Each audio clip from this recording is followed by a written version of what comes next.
হাদি ভাইকে গুলি করে হত্যা করেছে সন্ত্রাসী। ভারত পালিয়ে গেছে। সাধারণ মানুষ ভারত ঢুকতে পারে না, বর্ডারের কাছে গেলে গুলি করে মেরে ফেলে। আর একজন সন্ত্রাসী কিভাবে ভারত পালিয়ে গেল?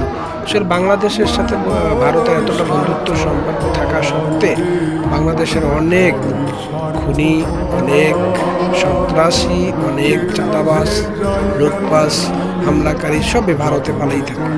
তো একটা বন্ধু রাষ্ট্র হয়ে কিভাবে তাদেরকে কেন শেল্টার দিচ্ছে এটা আমি বুঝতে পারতেছি না। তো যাই হোক বলবো, সরকারিভাবে, আইনগতভাবে বিশ্বের সবার কাছে আমার অনুরোধ, সব রাষ্ট্রের কাছে, যে আসলে যারা অন্যায়কারী তাদেরকে প্রত্যেকটা রাষ্ট্রের কাছে তাদের ফিরিয়ে দেওয়া উচিত, সে যে দেশের হোক না কেন। তো যাই হোক, এই নিয়ে আজকের এই শাহবাগ চত্বরে সাধারণ মানুষ থেকে শুরু করে কোনো দল নাই, কোনো মত নাই, এখানে আজকে সবাই উপস্থিত হয়েছে। সবাই কথা একটাই, হাদির বিচার চাই, হাদির বিচার চাই। আসলে হাদি ভাই অনেক ভালো লোক ছিল এবং সে চিন্তা করেন যে সে নতুন বিবাহ করেছে, একটা বাচ্চা সন্তান আছে।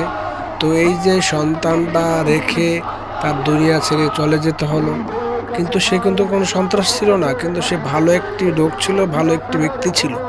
আসলে ভালো লোক, ভালো ব্যক্তির এই বাংলাদেশে মনে হয় না যে ঠাঁই আছে। কারণ হচ্ছে মানুষ এত প্রতিহিংসা, এত মানে ক্ষমতা অপব্যবহার করছে, কোনো প্রশাসনের মানছে না। আর প্রশাসনও সবাইকে কেমন জানি এলাঠালা উপরে রাখতেছে।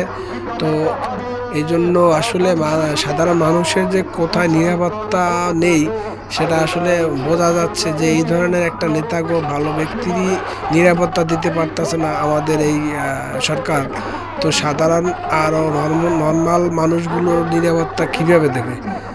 যাই হোক বন্ধুরা, আসলে হাদি ভাই খুব ভালো একটি ব্যক্তি ছিল। দেখেন যে হাদি ভাইয়ের জন্য কত মানুষ এই শাহবাগ চত্বর না, শুধু সারা বাংলাদেশে সব জায়গায় এইভাবে চলছে, হাদি ভাই, হাদি ভাই, হাদি ভাই। আল্লাহ হাদি ভাইকে যেন বেহেশতের উচ্চ মাকাম দান করেন এবং খুনিদেরকে দ্রুত বাংলাদেশে এনে তাদের আইনগত ব্যবস্থা করুন। এবং বাংলাদেশে এই রকমের খুনি আরও শহে শহে, হাজারে হাজারে আছে।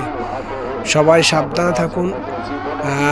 আইনগতভাবে যত বাহিনী আছে, বাংলাদেশ সেনাবাহিনী সবার আগে, আপনারা সবাইকে নিয়ে একটু প্রটোকল দেন যে বাংলাদেশে এভাবে